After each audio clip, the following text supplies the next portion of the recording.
was so excited when I heard this.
Actually, let's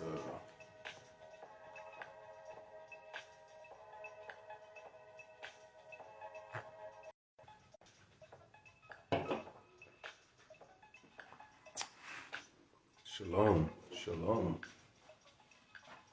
shalom.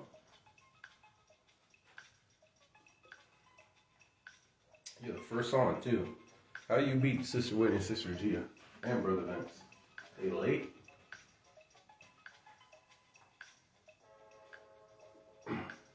Is that music too loud? Let me know if you could still hear my voice over the music.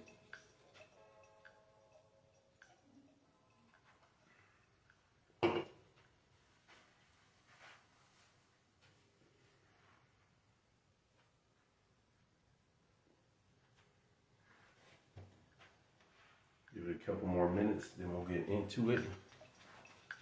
Train the kid on how this should be raised, part 3. I kind of crammed it in so there won't be a part 4.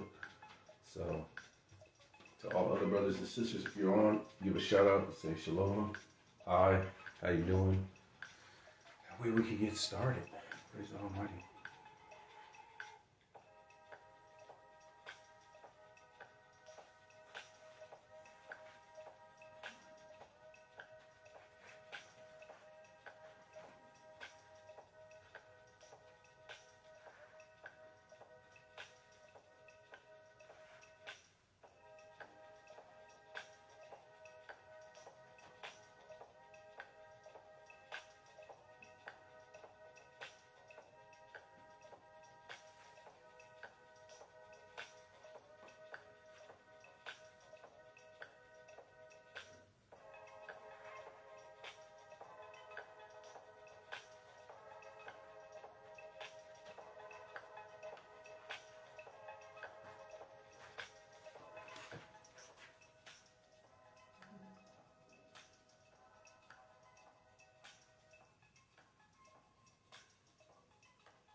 There we go.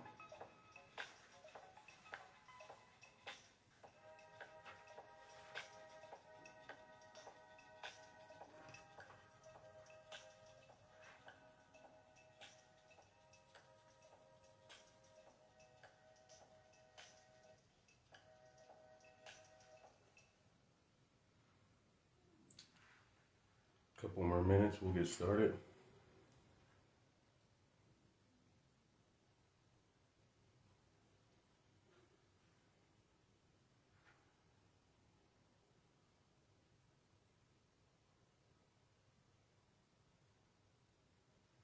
And let's go. Let's do it.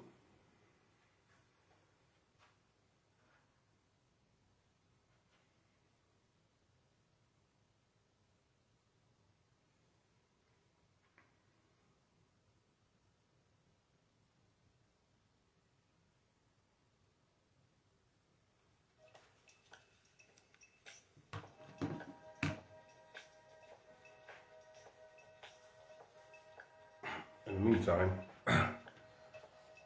while everyone else gets on, definitely thank the Almighty for today. Holy Sabbath, we got past the blowing of trumpets, which is a major blessing. Into the normal Sabbath, we did Zooms, which Zooms was a major blessing. Last night, we got some good conversations. And so I definitely thank the Almighty for that, for the brothers and sisters in the body. Thank the Almighty for employment, for finances, clothes, and health. Definitely thank the Almighty that He allowed me to still have my children. I know that somewhere on this planet, whether in Palestine or wherever, someone doesn't have their child anymore. And going through that, there's someone that maybe their child got kidnapped. Someone that child got cancer and died at the hospital yesterday or today or whatnot. And I thank the Almighty that He allowed me to still have my children, still have my family, still have my brothers and sisters, my spiritual family as well. Definitely give glory for that. I want to press through even the small blessings. You know, sometimes we don't consider that, hey man, my car hasn't broke down, a major breakdown in like 5 years or 3 years or 2 years. Because some of those things be like $2,200. You know, I even think the Almighty, most of my stuff is usually like, I had one major one that was like $1,400 because I had to get a rebuilt transmission. Most of my stuff has been like $400, $500, $600 or less. So I just thank the Almighty even for the small blessings, you know. So go from there. I'm about to get started. My brothers and sisters are late. It could be in Belize they don't have service. Sometimes their internet is down, but we'll get going. So we're going to get started with Proverbs. Oh, let's do the introduction. Welcome to True Hebrews United Almighty Yeshua, this beloved holiness instructed disciples of Drill Sergeant. About to get into the book as usual. Definitely thank the Almighty Yah through His Son Yeshua Mashiach, the only begotten of the Father. Definitely double honor to the apostles, the prophets, the evangelists, the teachers, the elders, the bishops, the deacons, preaching this word, getting people to come into compliance to the holy scriptures and building their relationship with the Heavenly Father. Definitely all the double honor to the Almighty. Double honor to the ministers, and definitely shout out and much love to the brothers and sisters across the world, keeping the Almighty's commandments, statute, judgment, precepts, and ways. As the Almighty, you late for service, you super late, but definitely thank the Almighty for that. Shalom, Sister Gia. But for that, for my brothers and sisters, the ones that are in Africa, that a lot of the Muslims or whatever, Islam or whatever, are coming in the churches and killing some of them when they're trying to hold the commandments of the Most High. Pray for them. If there's any people in China, I know the Bible's banned in China and the churches were getting burned down and believers were going from house to house like the book of Acts. I know that there is persecution, whether the ones in Australia that they were trying to force them to get the king cobra bite on their shoulder, and they were trying to stand for the gospel. So wherever believers they are across the planet going through whatever struggles, keep standing, keep pressing, have some perseverance. We just got to be saved until we give up our last breath. You know, we just got to live holy till we take that last breath, you know, however that may come. So I thank the brothers out there that encourage me as well. All the people on the Facebook and the YouTube that share, like, and subscribe. Even the woman, I ain't gonna say her name, but anyways, I was scrolling up the feed before I got on today, and I seen a woman preacher. I know this lady because I dealt with her, went back and forth with her. She's very contentious and likes to argue for the sake of arguing. I think she likes hearing her own voice. So I put a thumbs down, like a facial expression, like, because ain't no women preachers, period. So she follows me when I'm trying to load up the live screen. She follows me to the yesterday's video just to put like a thumbs down on her face and say, oh, why you on my page? And this is like, man, I was scrolling down and you popped up. But the bottom line is, if you're going to get upset because someone disagrees with you, then Facebook isn't the place for you.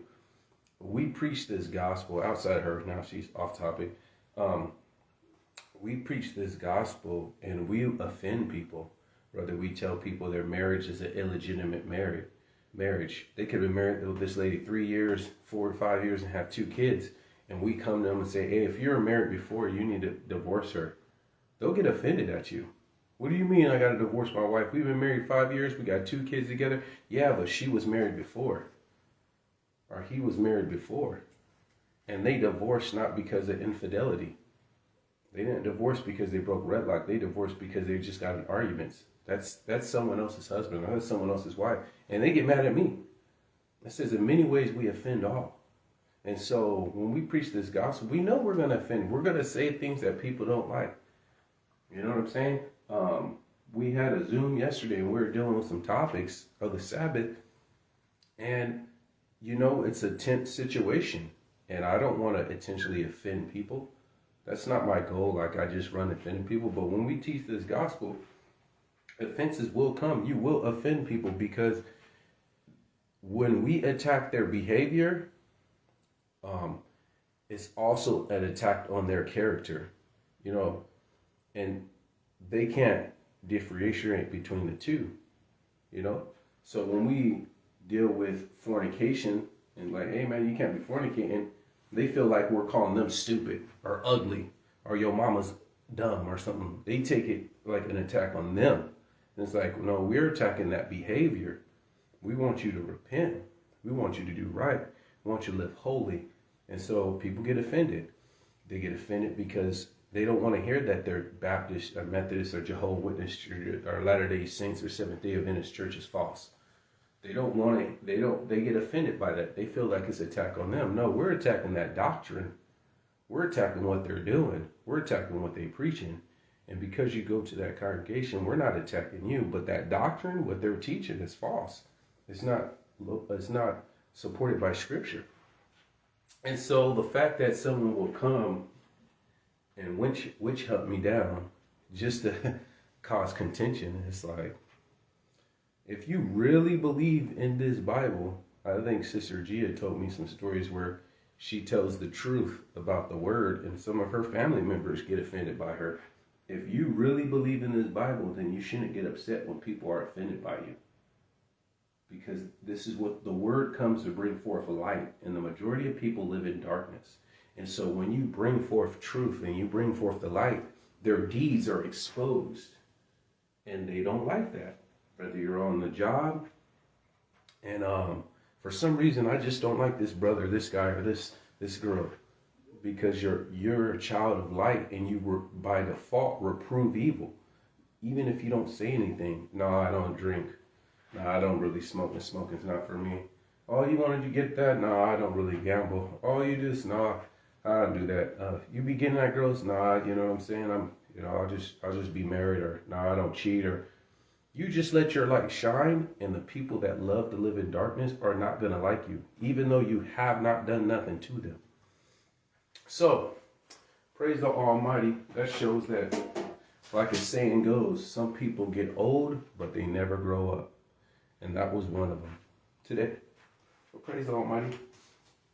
The brothers and sisters, actually, you could look at the comments in the last video and you'll see the woman I'm talking about. Proverbs. Oh, so with all that said being done, let's let the fingers do the walking and the scriptures do the talking.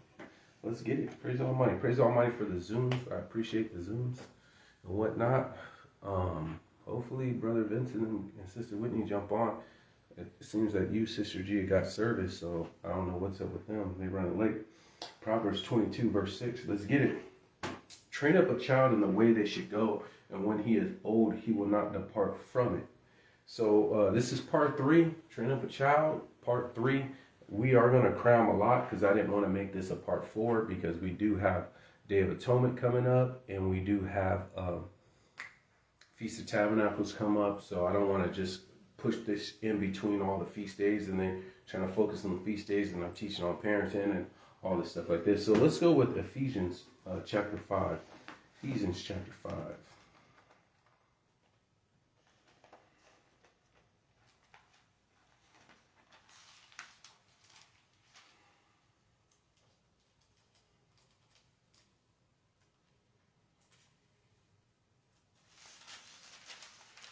And we're going to start at verse 15. Ephesians chapter 5, verse 15. Seeing that you walk circumspectly, not as fools, but as wise, redeeming the time, for the days are evil. So we're going to be dealing with time management. Now you could argue the fact like, 5:15. You could argue the fact like, oh, he's reaching, because this is talking about redeeming time for evil. And we're going to talk about time management, teaching your children time management. And this one is kind of reaching. I'm stretching the scriptures out because it's talking about redeeming the time for your own salvation. But it's showing that, A, you have to have some kind of time management, or you have to realize that not everything is just as long as I get it done. But I got more scriptures for that.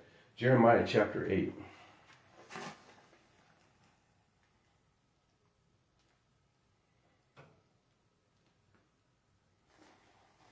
We're going to start at verse 19. Jeremiah 8, verse 19.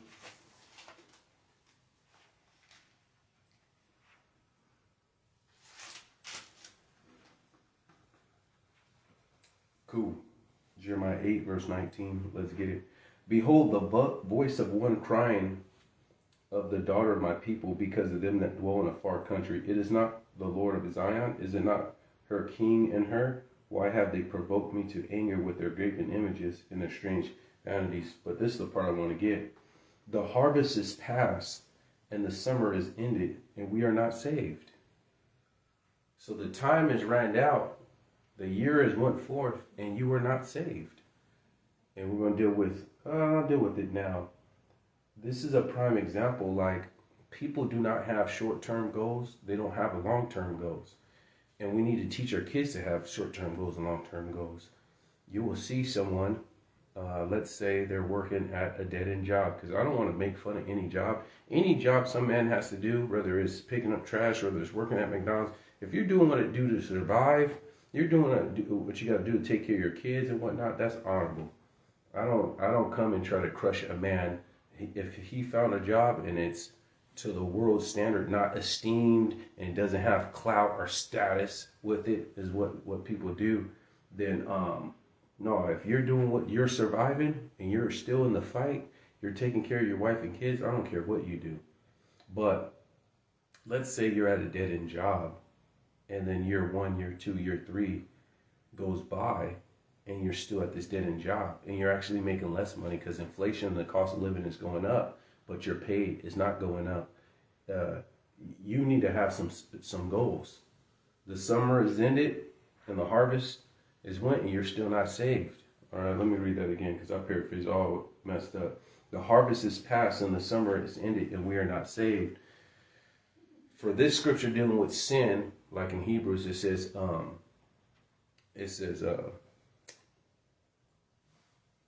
what's the scripture I'm trying to get with?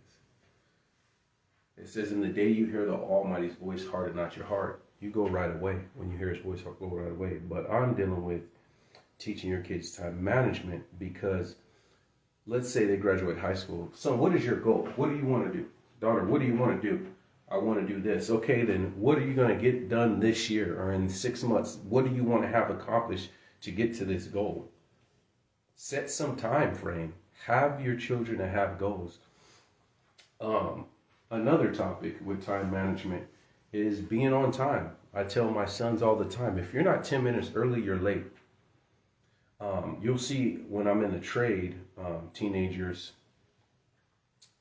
are like 20, 22-year-olds. They'll be late. You're like, why are you late? Oh, I had to stop and get gas. But a 25-year-old or a 30-year-old or a 40-year-old will fill up their tank for the week, or they'll get gas the night before or the day before.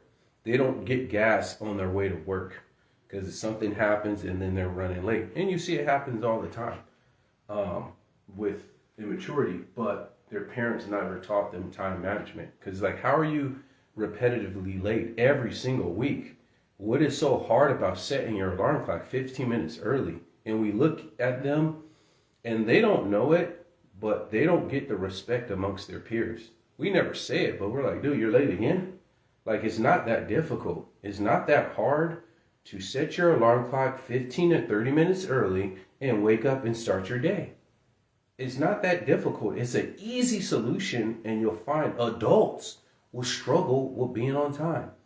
I don't believe in being on time to work. I believe in being on time for all things. If I tell a brother or sister I'm going to be there at 5 o'clock, I try to be there 10 minutes early or at 5, regardless if it's work and I'm getting paid, or if I'm telling someone I'm meeting them, or if I'm telling my kids I'm going to drop them off at the park at this time. I try to be on time at all times. That is a good principle every man and woman should have, and the child we should teach our children. It's like, what is so difficult of having proper time management?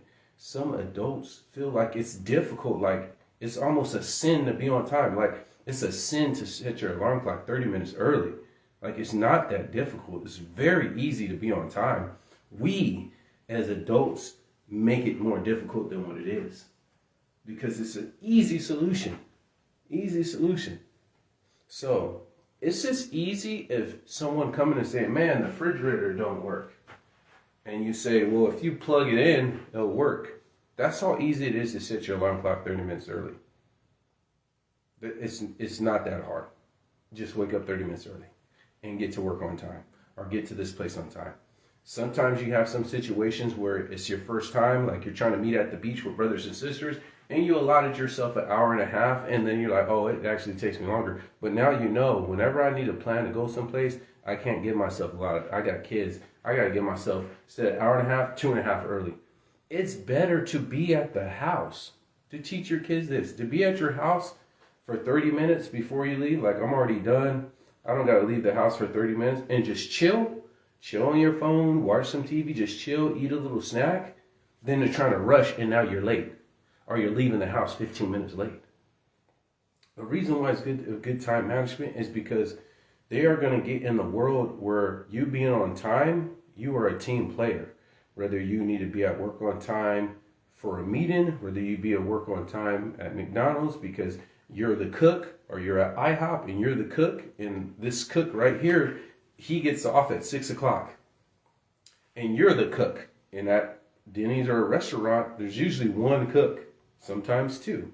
So this cook can't leave until you get here. Now, how do you think that cook's going to feel with twice, 3 times a week, 15, 20 minutes late, and he wants to go home? He wants to go home and go to sleep. But I'm the only cook, and I can't leave until you come here. A security guard position. I can't leave my post until you come, and 3 times a week you're late all the time. How do you think that feels? People don't, and especially our sons, we need to train our sons a good time management, because other men don't esteem people with that highly. You want, as a man, to get respected. When you go on the job site, they respect you as a man, because how they respect you or how they view you is how they treat you, and how you get promotions or get elevated on the job.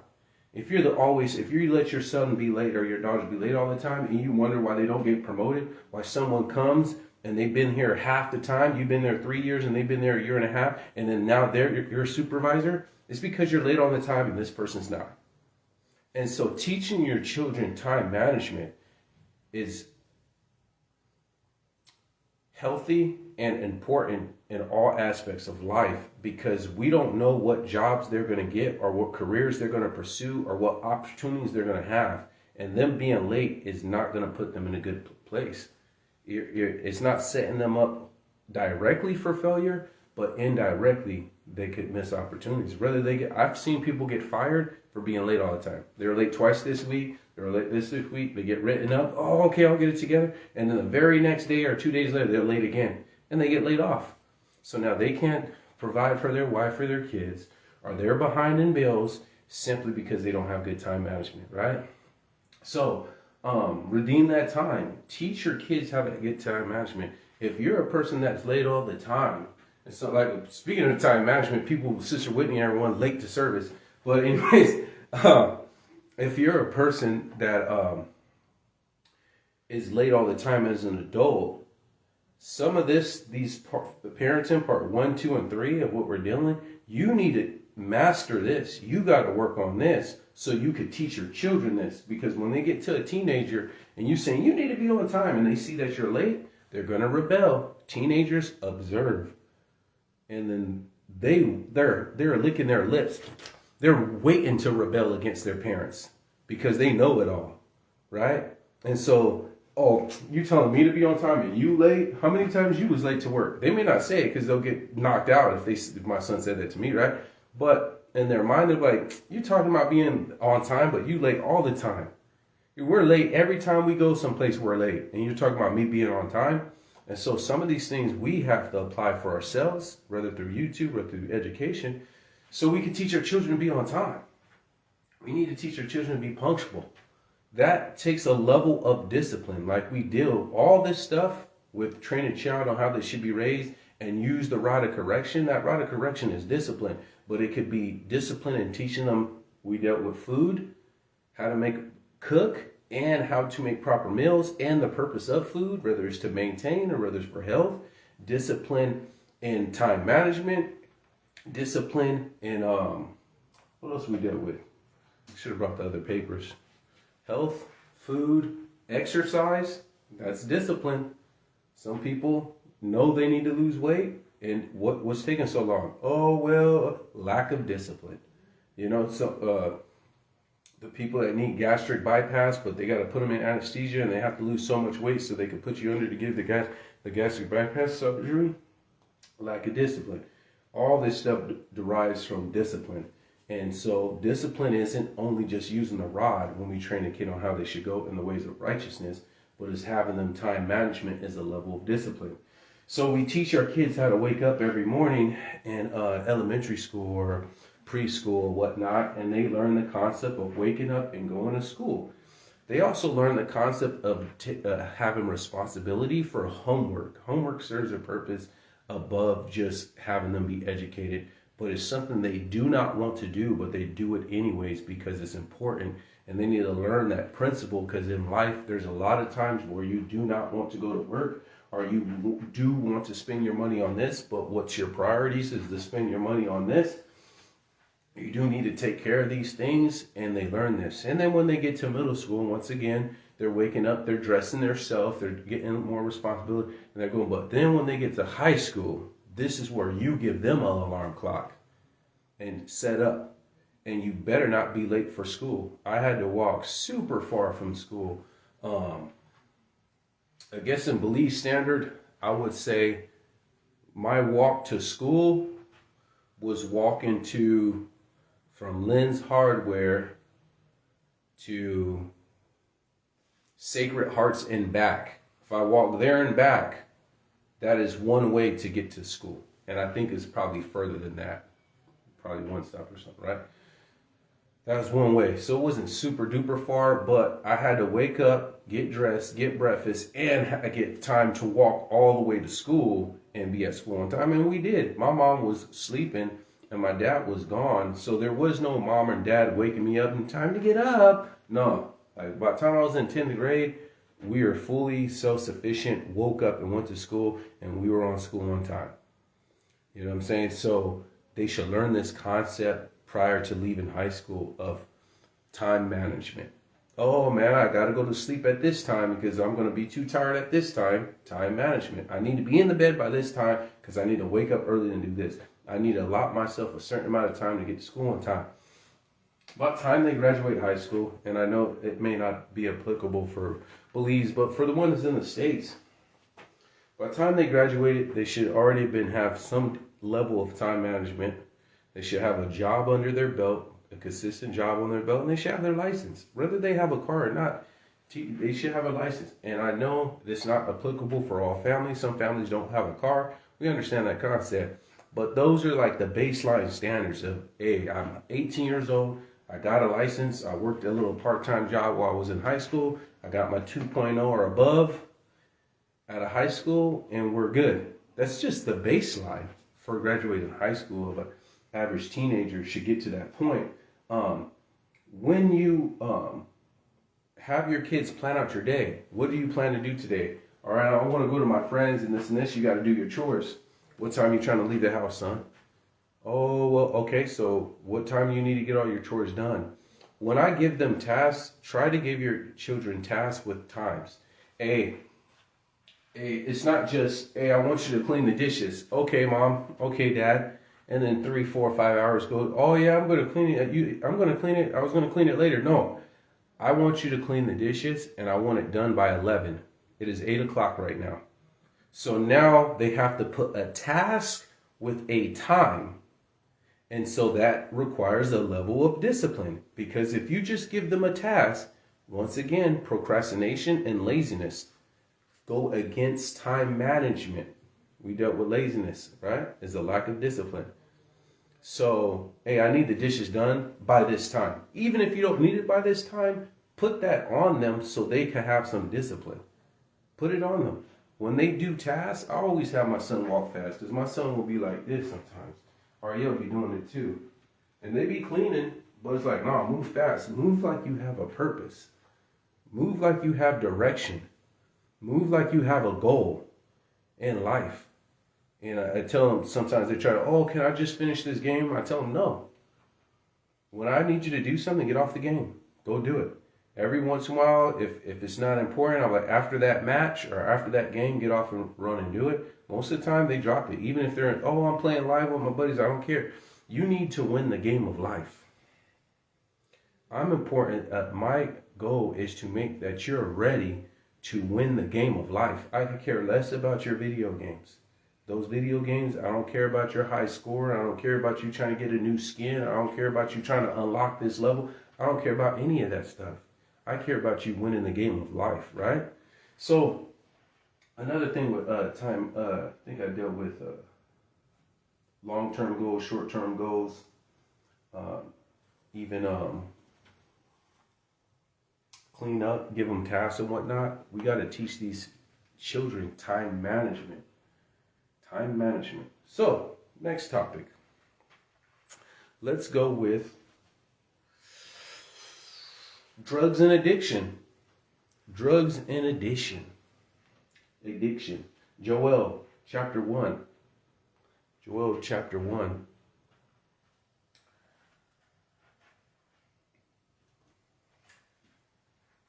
And yeah, that's a big one. For you adults too, please, with the adults with time, it says, love thy neighbor as you love thyself. Be considerate. When, and we're going to get into the drugs right now. Not only is it good for time management for adults and children, teach your kids time management, most of the time when they need to be on time, once again, they're working with a team player. So if we're trying to meet up with someone and they're at the restaurant just waiting and you're 30 minutes late, it's being inconsiderate towards the other person. Some people are so bad that they'll be late and they won't even call. Or they'll call, they need to be there at 1. They'll call at 1 and say, I'm late. But by the time you called, I'm already here waiting. I'm already at the restaurant. You didn't call, you knew 30 minutes before, oh, dude, there's no way I'm going to leave this house in 30 minutes. Why don't you call 30 minutes so I could leave my house late? Hey, I'm going to be running like 30 minutes late. Don't leave your house for 30 minutes. Leave your house 30 minutes later. All right, cool, bet. No, they'll wait until you're already there. Hey, I'm not ready yet. This and this. Like, dude, I am at the ready. So, love thy neighbor as you love thyself. And be considerate of other people's times. Because typically, when you need to be on time, that's because you're meeting or you're cooperating with someone else. There's someone on the other end of that. That security guard, you're trying to relieve their shift. That cook that's trying to leave and you're the next cook to come up. You need to be here so someone could get off, whatever. There's usually someone on the other side of that you're cooperating with. And then when you're late, it's inconsiderate towards other people. So this is why you should install your kids now when they're in high school, time management. Now, Joel chapter 1, verse 5. Awake, you drunkards, and weep and howl, all you drunkards of wine, because of new wine, for it is cut off from thy mouth. Now, we already know it's a sin to be drunk, not a sin to drink. But I'm going to deal with drugs and addiction because another one says be sober-minded, right? Drugs and addiction. Job chapter 1. Joel. Joel. Joel chapter 1 through 5. Good stuff. So, Proverbs chapter 23. Proverbs 23, verse 1. When thou goest sit to eat with a ruler, consider diligently what is before thee, and put a knife to thy throat, if thou be a man of appetite. Be not desirous of his dainties, nor for they are deceitful meat. So it's also say when you go before people, have some discipline or some restriction on food. I've been to places where I think when I was teaching, one time we had food and this dude came and made a plate. He only wanted meat, didn't want to get no carbs, so he's taking up all the meat and considered people. And then what did? They hurry up. He hurried up and ate so he could get back in line because he was worried that there's no food left. And he got back in line before the line was full for people to even get their first plate. You know what I'm saying? This is put a knife to your throat. Put a knife to your throat. Oh, Brother Bench remembers that. It's like, is it that bad? Are you starving that much? Like, you'll see this. So it's not only just drugs could be an addiction. It could be other things. And we're going to deal with this because we're going to teach our kids not to be addicted to nothing today. Give me Psalm 78.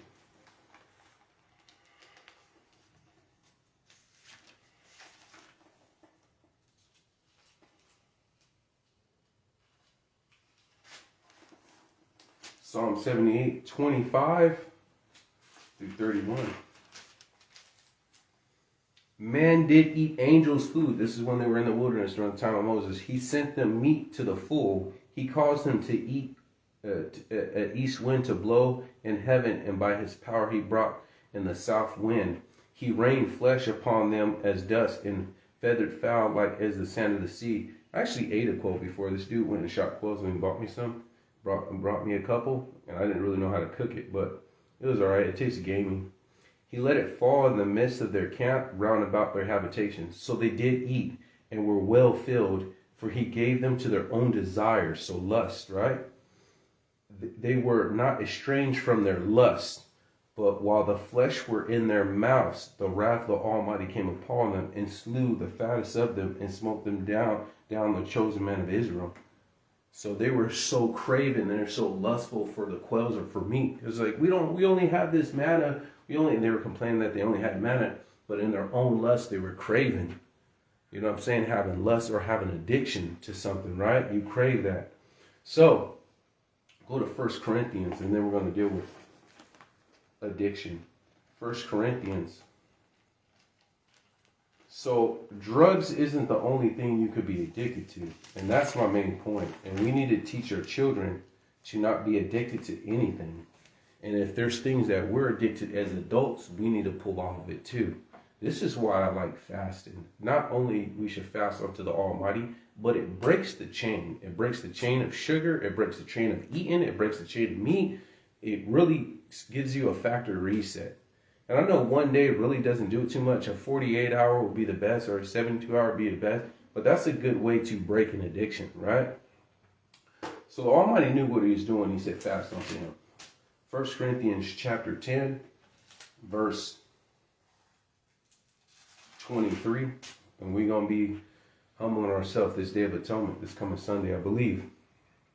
1 Corinthians chapter 10, verse 23. All things are lawful unto me, but all things are not expedient. All things are lawful unto me, but all things edify not. We know alcohol is lawful to us, but we know that could lead to sin and it's not expedient. We know certain things is not a sin, but certain things do not edify. It's not worth indulging in those things. Another scripture, give me 1 Corinthians chapter 6. Same book, 1 Corinthians chapter 6, verse 12. 1 Corinthians chapter 6, verse 12.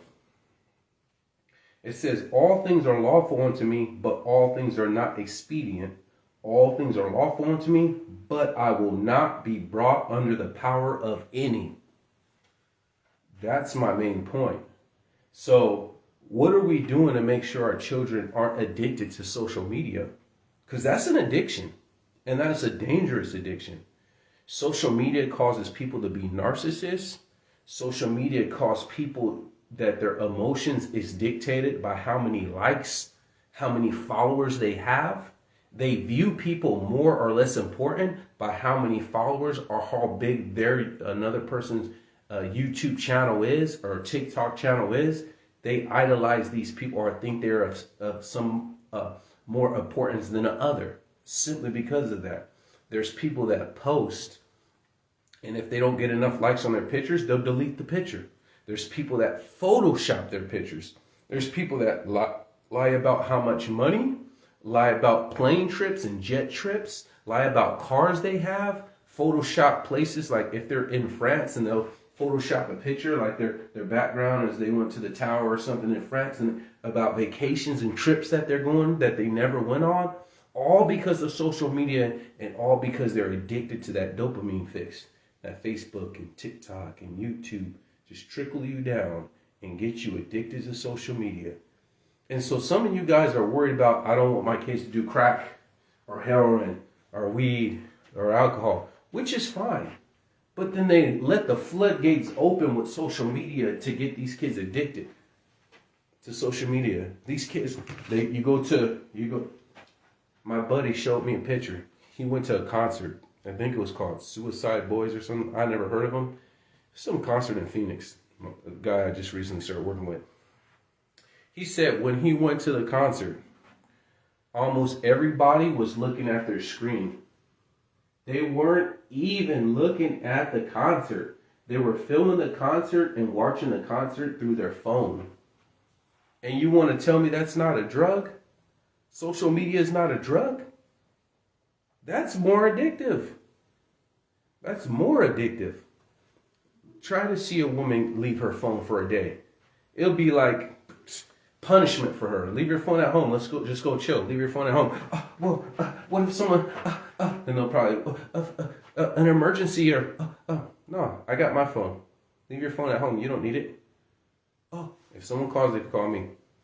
Right? No, they couldn't do it because they're glued to that phone. And it says we should not be brought down to the power of any. I'll read that again. Verse 6, chapter 6, verse 12. It says, all things are lawful unto me, but all things are not expedient. All things are lawful unto me, but I will not be brought under the power of any. This is why my children's phone, they may take a picture. This is why my children's phone don't have internet. I got them both phones. And eventually I'll get them a smartphone or whatnot. I don't want them addicted to TikTok. My son got in a fight, and my wife found out about the fight before he even came home to tell him that he got in the fight. Because they put it up on TikTok or Instagram and they blasted it to where the maid, the helper, showed Mrs. the fight. So she's seen the fight before he even came home. That's all. My other buddy, he got an altercation with the guy at the gas station. And so the guy at the gas station over a pump or something, he stabbed him, right? And so he was bleeding out.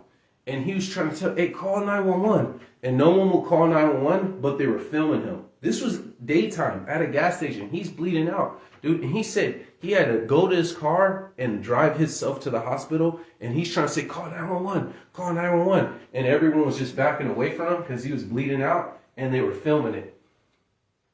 And you want to say they're not addicted? They're not brought to the power of any? It is almost like these people are hypnotized by social media when they call them zombies. Look at what I ate. Look what I'm doing. Oh, there's a fight. Instead of me breaking up the fight, let me film it.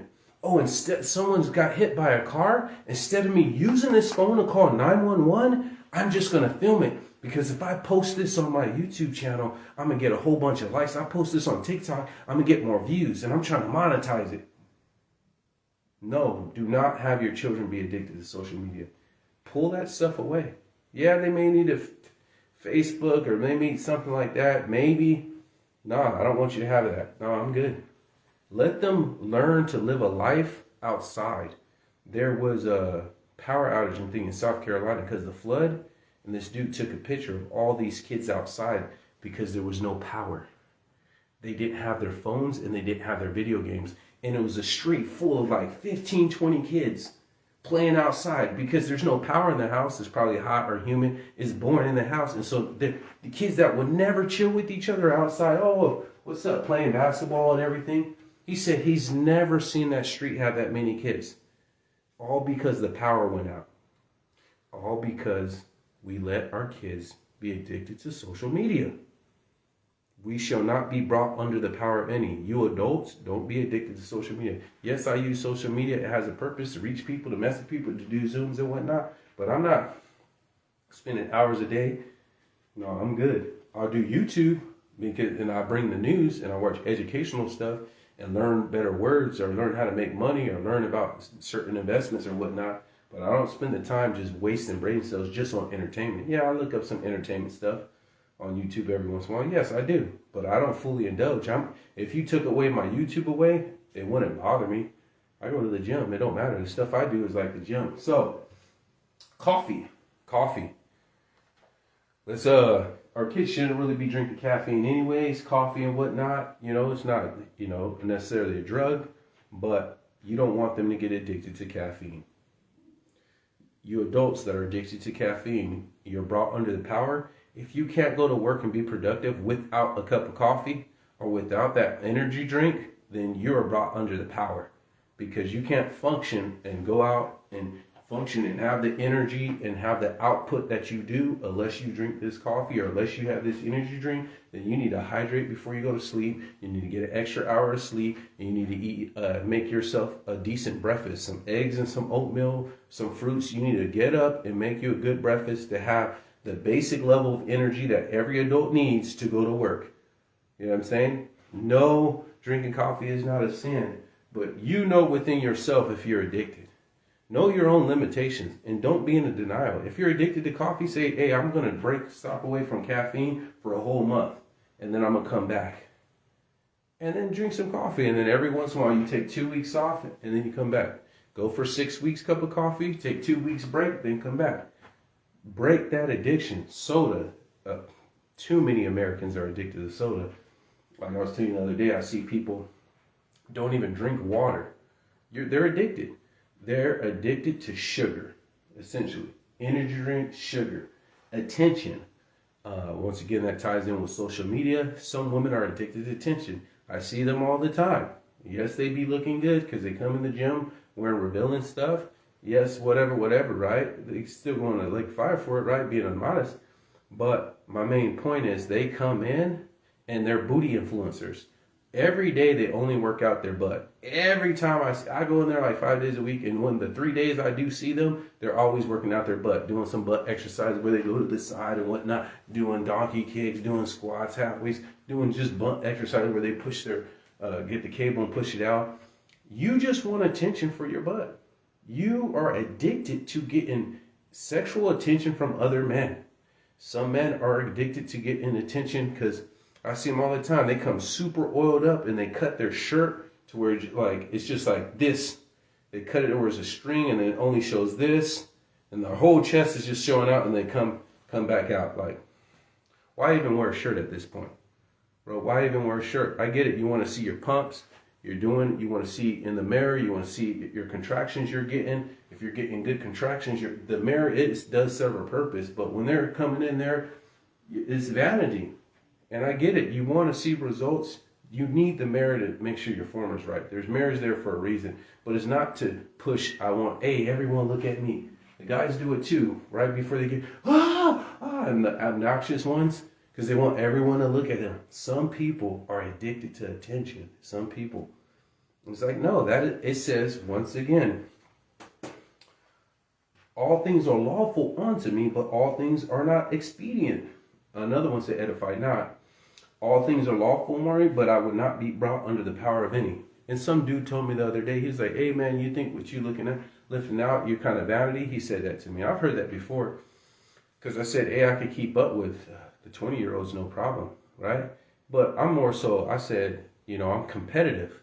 I'm naturally competitive. And so it's not a vanity thing. It's like, all right, you're the cleanest or you're the biggest one in the gym, I'm taking you down. I'm going to be the top dog at this gym. And then you could say, oh, that's vanity. But for me, I feel there's a difference between competitive and vanity. Typically, people that are vanity or narcissists, they are condescending to people that they think less than. I'm just coming to be number one. I'm coming to be the top dog. If I'm coming in the gym, I'm hitting it the hardest. You ain't gonna outwork me. You ain't gonna outdo me. I'm coming in to win it.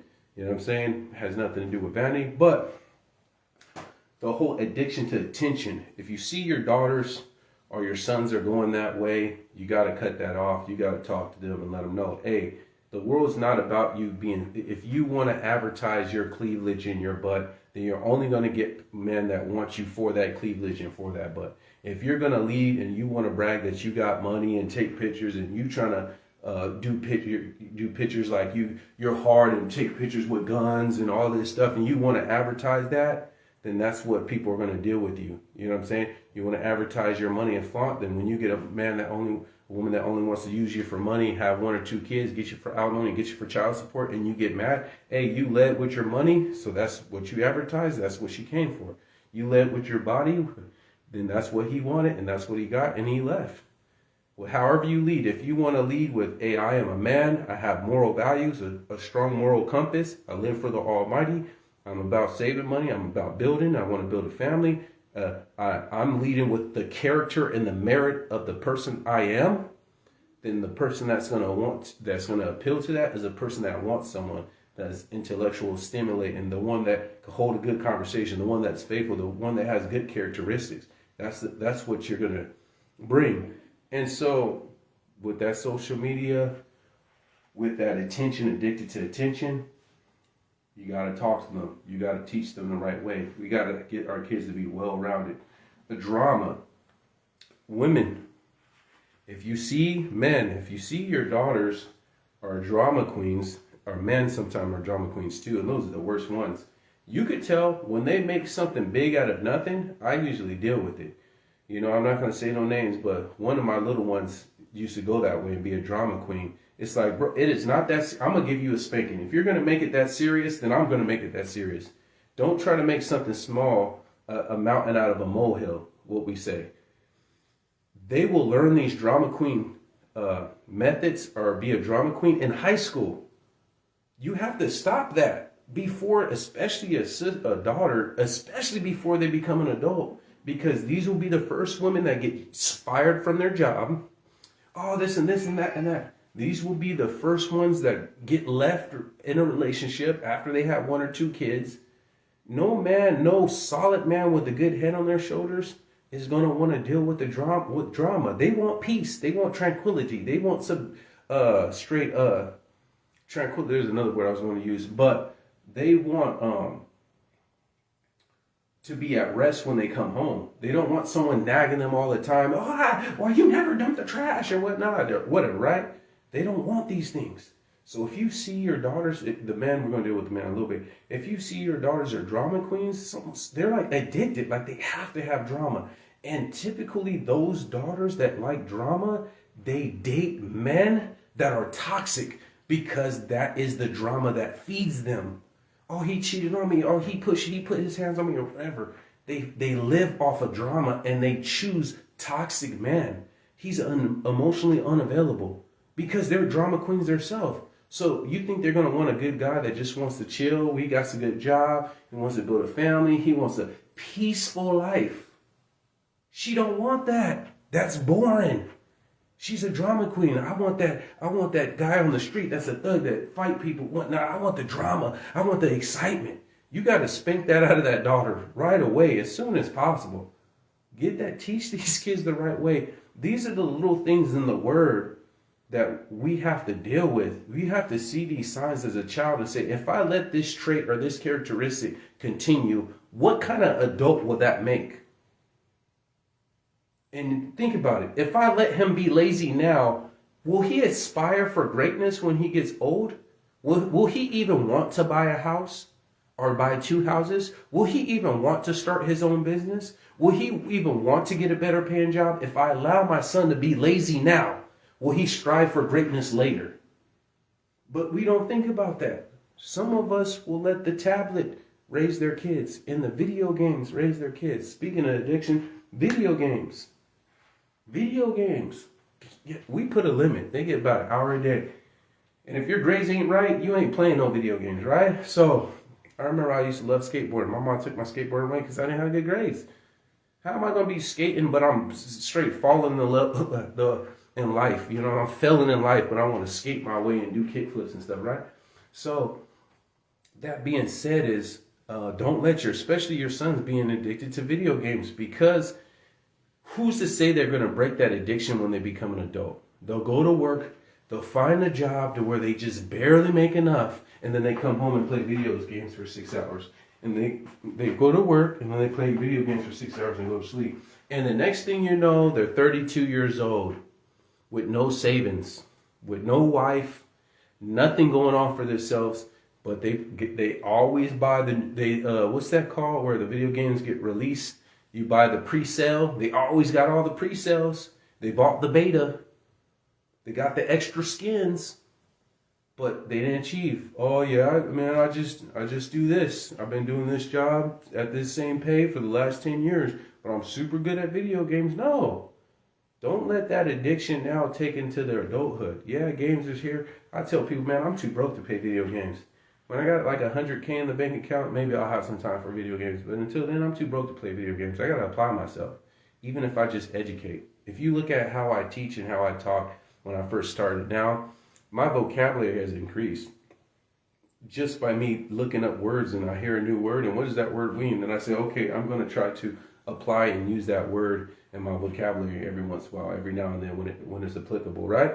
So educate yourself, be more wise. My grandchildren should come to me for wisdom.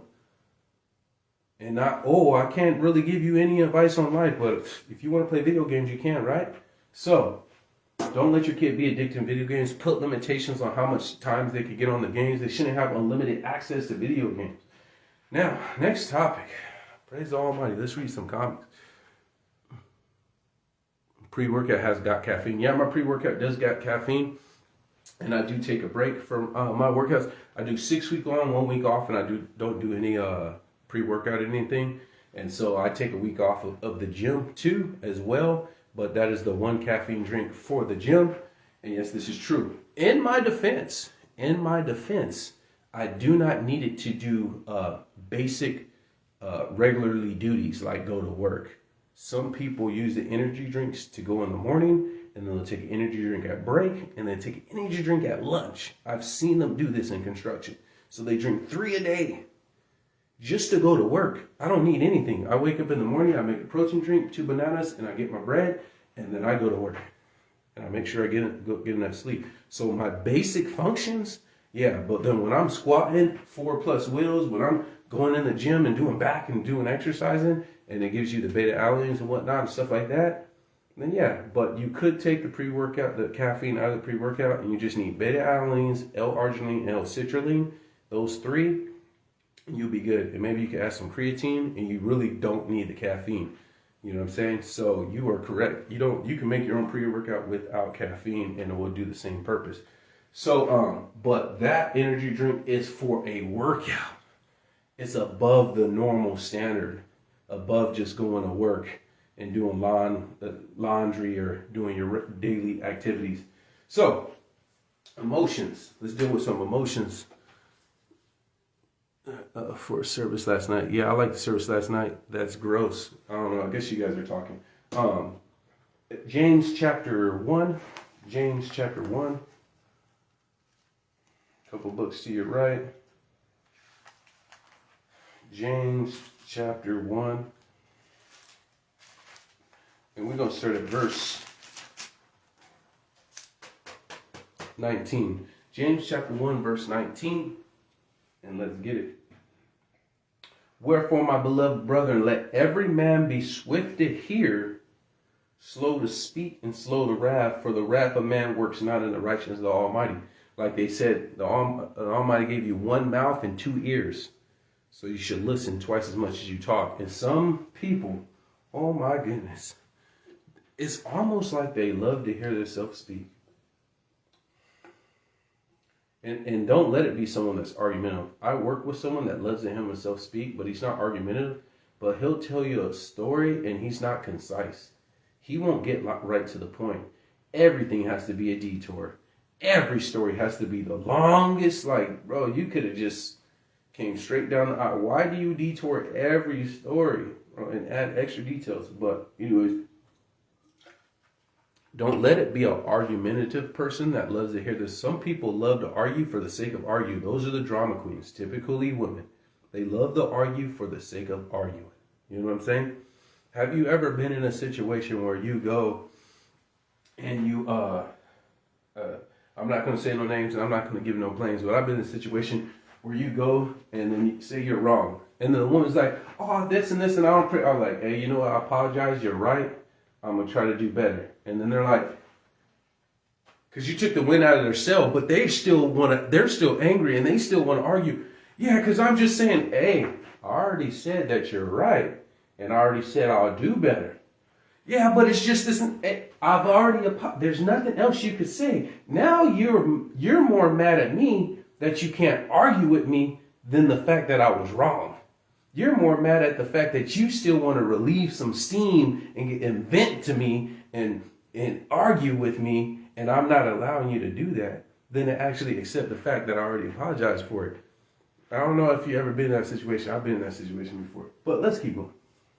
Be swift to hear, slow to speak, slow to wrath. This is mainly with men, or brother, men. Even I have that problem because I be wanting to show some wrath on some people at the jobs and stuff like that. Not really here in Phoenix, but swift to hear, slow to speak, and slow to wrath. Calculate your moves, and don't let short-term revenge ruin long-term victory. I've learned a lot from Putin and from Iran, because you could tell when they assassinated or they did certain things, they easily could have retaliated in force, but they were posed, they kept posture, they kept face, and they methodically defeated Ukraine. And Iran is, even though you hit my embassy and you assassinated one of my generals, they waited. They didn't just do something out of impulse. And that shows me that's the difference between a man that can lead a country versus a man that can't. And that showed me like areas as me as a man that I could come up higher. And not that you're not going to retaliate, not that you're not going to get your good back, but not everything has to be immediately. You're going to play this game on the long term. You're going to invest in investments on the long term and not on the short term. And because of that, a lot of our youth are not learning this. Be swift to hear, slow to speak, slow to wrath. For the wrath of man works not in the righteousness of the Almighty, right? Ephesians chapter 4.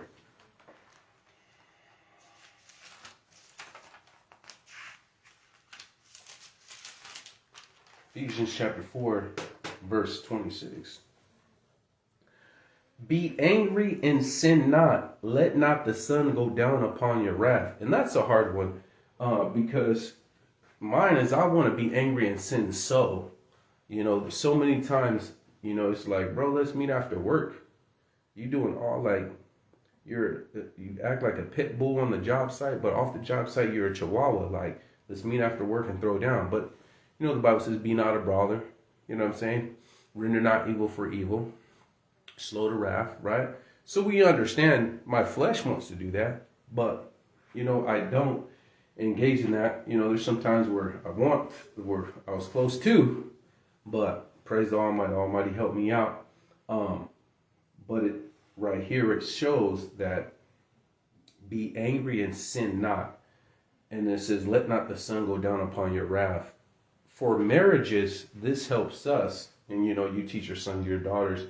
Have you ever been in an argument with your spouse and you're so hot that you don't want to even be in the same house with this person right now? But to humble yourself and still get into the same bed is humbling, because you want to get the pillow and suffocate the person, right? Let alone get in the bed with her. I'm not saying kill her or nothing, but like you want to just throw a bag of moldy bread at the person, right? That it don't hurt, but it just gets to the point like you're getting on my nerves, right? So, but to still say, hey, you know what? Even though I'm upset, we should be able to come together before the sun goes down. We should be able to come together and not take this into the next day. That where we could have a bad night, but we don't have to start the next morning, a bad day, right? And to even do that takes some level of control, of discipline of your spirit, right? So, teaching your kids how to deal with their emotions. Proverbs chapter 25. Then I got some stories. Some of them I've seen today when I was bringing the news. Proverbs 25, verse 28. Proverbs 25, verse 28. He that have no rule over his spirit is like a city that is broken down and without walls. Has no defense. I've seen so many people, you'll see these videos that they're getting their sentence, and they'll be 16-year-olds straight getting life sentences because they got upset and they shot someone or they killed someone at 16 years old. And they're getting tried as adults now. And I like the fact that they're doing that now. I'll get into that in a little bit. But their emotions got the best of them. They weren't taught by their parents to control their spirit. Be swift to hear, slow to speak, and slow to wrath. Be angry and sin not. And they didn't get taught how to deal with their anger and deal with their frustration and deal with their struggle. And because of that, they lashed out. They wanted immediate revenge and they lost the end time victory. Now you're in jail. Yeah, I'm a real one. I keep it 100. I ain't no fake and this and this. And yeah, you did that. And then now you're in jail for 25. You lost the war just to win the battle. It's easier to say, man, forget you, and just get in your car and drive off. And yeah, a little bit of your pride or your ego will get chipped away. That will recover. It's not like you just punked out. You just like, man, it's not even worth it. And you smashed out. Then to lose the war. There was someone, I think Eminem was at a baseball game. Someone was talking trash. Come right here. I'll fight you right now.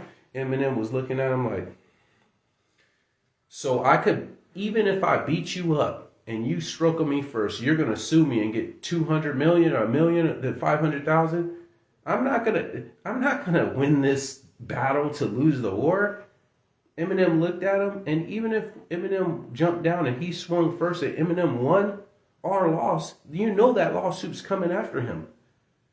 And so he's like, he looked at him like, come on now. Not that you're beneath me, but I'm not going to fall into this trap. I got too much to lose. I'm not going to let my pride and my ego get the best of me and I make a decision that could cost me. You know what I'm saying? And so many youth make decisions. Oh, money's tight. Their emotions rule them. And, well, I just got to start selling drugs. Now you got 10 years for a drug charge. You got an unregistered gun charge.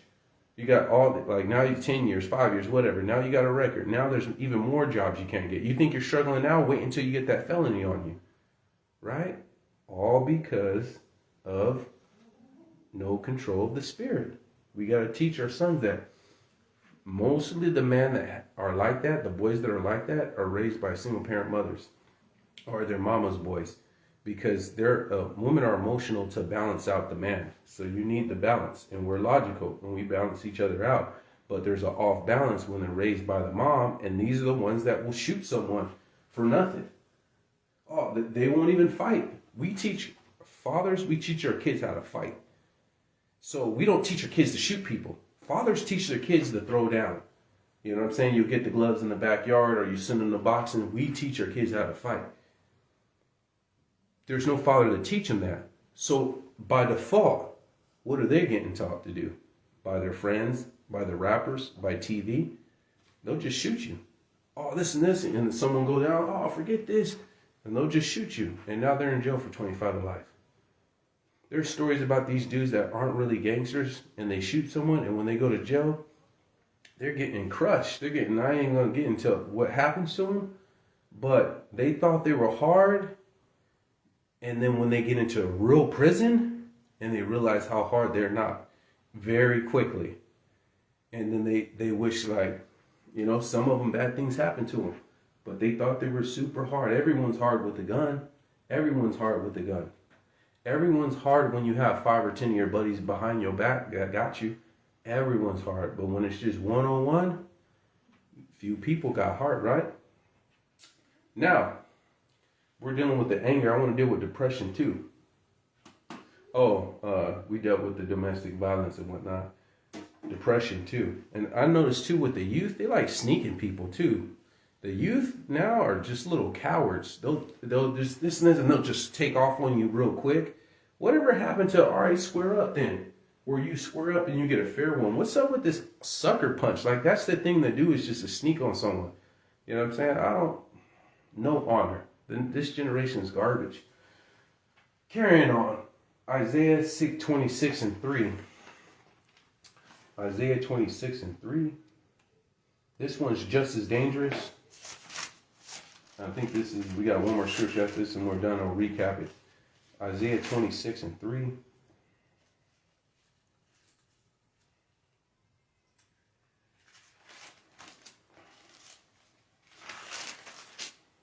Let's get it. Thou will keep him in perfect peace, whose mind is stayed upon thee, because he trusted in him. Now, just as dangerous is depression, not just anger, but depression. It may be that your son or daughter got their heart broken. It may be they didn't go to school that they wanted to go to. They may fall into depression. Children do commit suicide. Teenagers do commit suicide. Teenagers do come and want to do things to schoolmates because people are bullying them. You know what I'm saying? I'm not going to say too much because I don't want to get flagged. But depression could make a person make bad decisions as well. And being able to teach your kids how to deal with that and be a mentor and get there with them. Don't just think they're okay just because they're in the room playing video games. Check up on them. Everything okay? Yeah. How's everything with this? Ask them questions. See what's going on. If they say, hey, I'm depressed right now because of this, find solutions. Get them outside of the house, whether they want to get outside the house or not. Stimulate new brain cells. Get them to try something new, whether it's new food or a new location. Get them to do something. Have them more active around people. Do not let them go into a spiral where they just don't want to get out of the bed. I've seen people so depressed they just don't want to get out of the bed. They're just unproductive. You got to get out of that. There's a time to mourn, there's a time to cry, there's time to laugh, there's time for joy. We know there's a time they mourn when Moses died. You mourn when your husband or your wife died or your kids died. Whatnot. We get it. There's a time to mourn. He gave us space for that. But to be depressed, we have to make sure our kids know how to deal with that, because everyone as an adult will go through depression, will go through anger, will go through frustration, will go through betrayal, will go through heartbreak. Everyone, these things will happen to us as an adult. And so we got to teach our kids how to deal with these things as a child, because once again, like the angry person that shoots someone and now they're got a life sentence, or the person's depressed that decides to take their own life. We have to be for our children no matter what and teach them how to deal with these emotions. Back to the side note of trying them as an adult. Yeah, I believe in trying kids as adult now, because see, when back in the day when you didn't try kids as adult, kids did teenagers did teenager crimes. What's a teenager crime? Spray painting, vandalism. Like when I was gonna throw the straight couch off of a freeway because I thought it was cool. That was kind of like a teenager thing. Maybe you go into a store and you steal. stuff out of store, beer or something. That's teenager crimes. You don't try them as an adult because they're a teenager. We understand that. But these people are like killing like 3 people now. Like these 16-year-olds, there's these 3 European women that had a friend, a girl. They're all teenagers, and they took this girl and sacrificed this girl in the woods. Try those 3 as an adult. You took your friend and you think you're going to the forest for a walk and you deceived her, and you 3 conspired, premeditated, and murdered this woman in the forest and tried to hide it. Oh, you're an adult now. Like, see, don't try, when they're doing teenage, like they go and they steal something from the mall, that's a teenager crime. But you're doing adult crimes, adult stuff. Oh, try these teenagers as an adult. Try them as an adult. No, you don't want people like that back into society. Oh, they're a kid. If these 3 kids don't secretly deceive people and take a person to the woods and kill them, 15 and 16-year-olds, no, we're good. That's not a teenager crime. You want to spray paint? All right, let's bring you to you're past curfew. Okay, you're trying to get someone to buy beer from you. That's a teenager crime. Oh, this 16-year-old trying to get someone to buy beer for them. And then they get caught, and then they get a fine or community service or whatever, juvenile hall, or get in a fight or something, whatever, right? I got you. But this stuff now these days, try these kids as an adult. Because no, there's no way he gets out after you kill my son. Because if you don't do justice, then I'm going to do justice. Your son just killed my son, and just because he's 16, he's going to get out in 6 years or 7 years? I'm good. I'm good. There's going to get some get back. I'm going to get some get back on that. Right? Yeah. Pay to come. Yep. Sometimes the gang members manipulate the kids. So, last scripture, and then we'll do the recap. Proverbs 22, verse 6. Train up a child in the way they should go, and when he is old, he will not depart from it. We need to train up our kids in all aspects of life. Our main goal is to produce, by the time they're 20, you should say, is my son or daughter ready to be a productive citizen in society?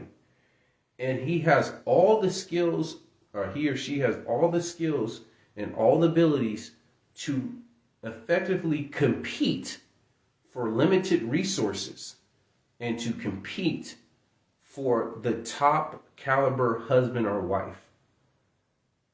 Because every job, there's someone that wants that same job. When you put out that resume, there's probably 10 other people putting out that resume. When you're applying for their job, there's probably 10 other people applying for that job. So does my son have the skills enough to compete for limited resources? When there's land out there and he's saving up and trying to buy land or trying to start a business and less land is available, or he wants to get the best spot, you're not the only person that wants to buy that piece of land. So the faster you get the money to buy that land, the better. There's 2 places that some land I want to get, and all of a sudden they got bought in Belize. You know, I didn't have the money yet, but if I applied myself and I knew the stuff I knew when I was 18, I probably would have had the money by now, right? So they need to have all the skills needed to compete. They need to have all the skills needed to, as a husband, be a good husband and be a good father. As a woman, be a good wife and be a good mother. We need to get them to have all these, train up the kid on how they should be raised. Because when they get 20, that's your judgment. When you see, oh, he is 20 years old. Is he capable or she capable of doing these tasks? No, then I failed. Then I failed as a parent. Now, it doesn't mean that they might be a sinner. They might be a sinner. My son may not, my daughters may not want to serve the Almighty, whatever, right?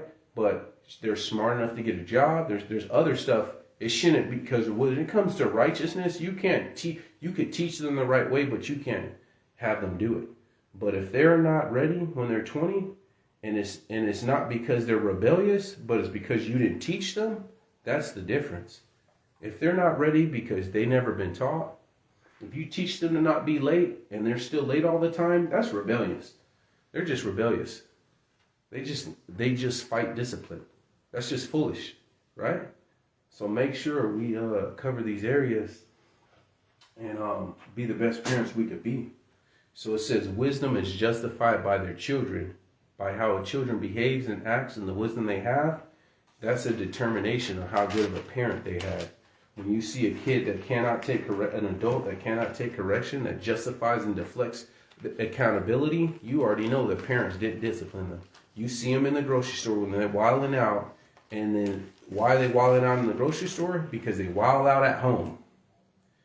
When the old school grandma said, we're about to go in this grocery store, you better not touch nothing, and you better not ask for anything, or we're about to go to so-and-so's house, or we're about to go, you better not act a fool. And remember when they used to tell you that? And you knew, you're like, okay. And so when you come and like, oh, your kids are so nice, they're so well behaved, they don't know that they got threatened with the belt prior to leaving the car, right? So when you see a kid acting a fool in the grocery store, you know they act a fool at the house, and you know the parents aren't doing their job. So, with all that said being done, keep standing, don't drop standards, get the almighty hand clap, shalom.